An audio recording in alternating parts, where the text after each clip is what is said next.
There's a kind of silence a dying town makes. Not quiet, just empty. Like hope packed its bags and left years ago. That was Ravenwood, a place once full of laughter. Now full of foreclosure signs and broken promises. People blamed the government, the economy, even God. Nobody expected salvation from someone whose name carried only shame. Jason Cole, the ex-convict, back in town after 10 long years behind bars. And no one wanted him back. Whispers followed him everywhere. Criminal. Troublemaker. He'll only bring more disaster. But they didn't know, Jason came home with one purpose. To make things right. Before you judge a man's past, sometimes it's his pain that ignites the brightest change. Stick with this story. It might remind you why kindness still matters. Ravenwood hit rock bottom on a cold Thursday morning, the day the town's last community center announced it was shutting down. Dozens of families depended on that place for food, shelter, medicine. When the doors closed, people cried, others yelled, but everyone felt the same thing: defeat. Jason stood at the edge of the crowd, invisible, unwelcome. But when he saw a mother collapse to her knees, holding her hungry child, something broke inside him. Without thinking, he stepped forward. Not as an ex-convict, but as a human. He took off his jacket and wrapped it around the shivering little boy. The crowd fell silent, because kindness wasn't something they expected from him. And for the first time in years, someone looked Jason in the eyes without fear or judgment. Sometimes, the people we push away are the ones carrying the kindness we've forgotten. Stay with this story. The miracle is only beginning. Jason could feel the crowd staring at him, some with confusion, some with judgment, and some with fear. But the little boy in the jacket, he didn't pull away. He didn't cry. He just held Jason's sleeve, like he trusted him. The mother flinched. She reached for her son like Jason was danger. But then, she froze. Because the jacket Jason gave the boy was still warm. And for a moment, just a moment, she saw a man, not a criminal. Jason stepped back slowly, hands open, showing he meant no harm. He looked cold, he whispered. No excuses. No begging. Just honesty. Someone in the crowd murmured, "Maybe people can change." Another voice answered, "Not him. Some stories don't begin with trust. They begin with courage. Stay with this one. It only gets deeper." Jason walked away from the crowd. But he didn't walk far. Something inside him refused to let the town fall apart. 4 years, Ravenwood only saw him as the ex-con. A mistake. A warning. A shadow of who he once was. But in that moment, Jason remembered something the town had forgotten.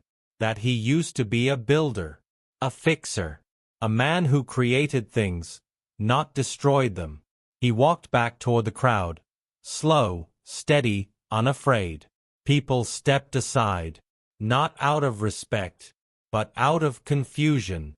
He looked at the locked community center door, and then at the people who needed it. Jason spoke softly, but every word hit like a hammer. "I'll fix it. I'll repair the building. I'll reopen this place, even if I have to do it alone." The crowd froze. People whispered, "Why would he help us? What does he want?" No one believed him. But Jason didn't wait for approval. He picked up a fallen hammer from the ground and walked inside. Sometimes the biggest change begins with the smallest choice. Stay with this story. The town is about to witness something unforgettable. 4 hours, Jason worked alone inside the abandoned community center. No cameras. No applause. Just a man trying to fix what was broken, including himself. He swept floors covered in years of neglect. He patched leaking pipes. He fixed broken lights. Piece by piece, the building started breathing again. Outside, people gathered, not close, but close enough to watch. They whispered the same question. "Why is he doing this?" One man muttered, "He's wasting his time." A woman replied, "Maybe we're the ones who wasted ours," judging him. No one answered her. She didn't speak. She didn't smile. But she stood a little closer than before. And sometimes, that's how forgiveness begins. And Jason? He didn't look up. He didn't expect thanks. He just kept working, with the gentle patience of a man rebuilding more than a building. Sometimes the most powerful kindness is the kind no one asks for. Stay with this story. The real transformation begins now. Word spread quickly through Ravenwood that the ex-convict they once feared was rebuilding the town's last hope all by himself. People started coming by, not to help, but to stare, to judge, to whisper about the man they thought they already knew. They whispered about his mistakes. They whispered about the years he spent behind bars. But what they didn't know was that Jason wasn't just rebuilding a building. He was rebuilding a life he had already lost. Even his own family had left him. A wife who stopped visiting. A son who called him a stranger. A home that no longer felt like one. But when word reached them that Jason was fixing the community center, they came. Not running. Not crying. Just watching from a distance. Afraid to believe he was changing.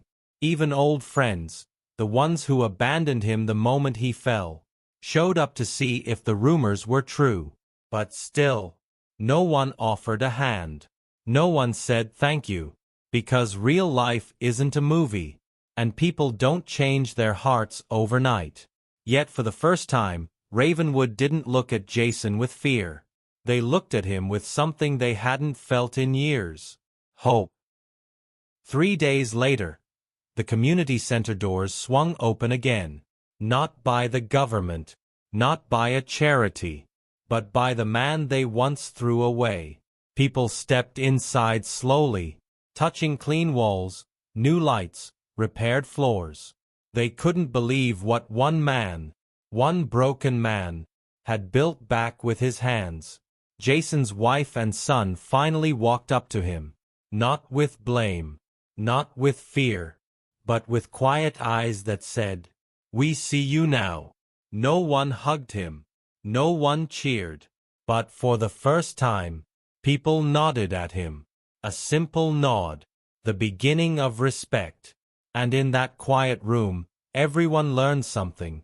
The people we neglect, the ones we judge, the ones we throw away, are sometimes the ones who save us. Jason didn't rebuild the community center for praise. He rebuilt it because kindness doesn't ask who's worthy. It simply gives.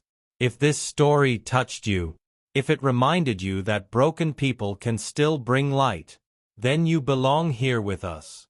Subscribe to KindSoul Corner, where every story heals, and every heart matters.